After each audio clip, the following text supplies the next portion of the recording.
पति पत्नी और उनका छोटा बेटा साथ में खाना खा रहे थे। पत्नी ने प्यार से बेटे की प्लेट में मांस का एक टुकड़ा रखा, लेकिन बेटे ने वह टुकड़ा खुद खाने के बजाय कहा कि वह इसे अपने भाई के लिए बचाकर रखेगा। यह सुनकर पति पत्नी दोनों हैरान हो गए, क्योंकि उनके घर में तो सिर्फ एक ही बच्चा था। उन्होंने बेटे से पूछा कि उसका भाई कहाँ है। तब बेटे ने उंगली से फ्रिज की तरफ इशारा किया और बोला कि उसका भाई उसी के ऊपर बैठा है। यह सुनते ही दोनों डर गए और तुरंत पीछे मुड़कर देखने लगे, लेकिन वहाँ कुछ भी नहीं था। पति ने कहा वहाँ कोई नहीं है, पर बेटा फिर बोला कि भाई तो वहीं बैठा है। बेटे की बात सुनकर दोनों के रोंगटे खड़े हो गए। दरअसल इससे पहले आदमी की माँ कई बार कह चुकी थी कि इस विला में कुछ अशुभ है और उन्हें यहाँ नहीं रहना चाहिए। इसीलिए इतने बड़े घर में माँ अकेली रहती थी और पति पत्नी अपने बेटे के साथ बाहर किराए के छोटे घर में रहते थे। लेकिन जैसे जैसे बेटा बड़ा होने लगा, पत्नी को तंग जगह में रहना अच्छा नहीं लगा। उसे लगा बूढ़ी माँ उन्हें डराने के लिए ऐसी बातें बनाती है। इसीलिए उसने पति से साफ कह दिया, या तो माँ गाँव जाए या वह डिवोर्स ले लेगी। इस बात पर घर में बड़ा झगड़ा हुआ और आखिर माँ ने गाँव जाने की बात मान ली। लेकिन जाने से पहले उसने 3 शर्तें रखी।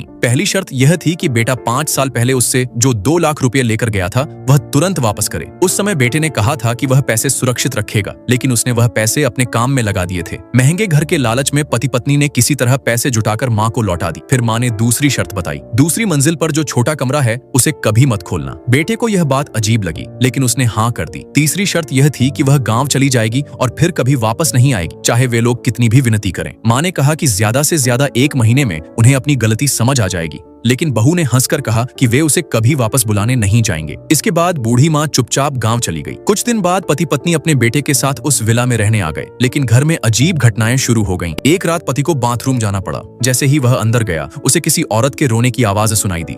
डरते डरते उसने दरवाजा खोला तो देखा कि उसकी पत्नी अंदर खड़ी रो रही है। वह हैरान होकर पूछने लगा कि वह आधी रात को यहाँ क्यों रो रही है, लेकिन पत्नी ने कोई जवाब नहीं दिया। आदमी को लगा शायद वह स्लीप वॉकिंग कर रही है। तभी ठंडी हवा चली और वह कांप गया। उसने सोचा पहले कमरे से जैकेट पहनकर आए, लेकिन जैसे ही वह कमरे में लौटा, उसने देखा कि उसकी पत्नी तो आराम से बिस्तर पर सो रही है। आवाज से पत्नी की नींद खुल गई। आदमी घबराकर चिल्लाया, तुम इंसान हो या भूत? पत्नी गुस्से में बोली, मैं इंसान ही हूँ। तब आदमी कांपती आवाज में बोला, अगर तुम यहाँ हो तो अभी बाथरूम में जो रो रही थी वह कौन थी?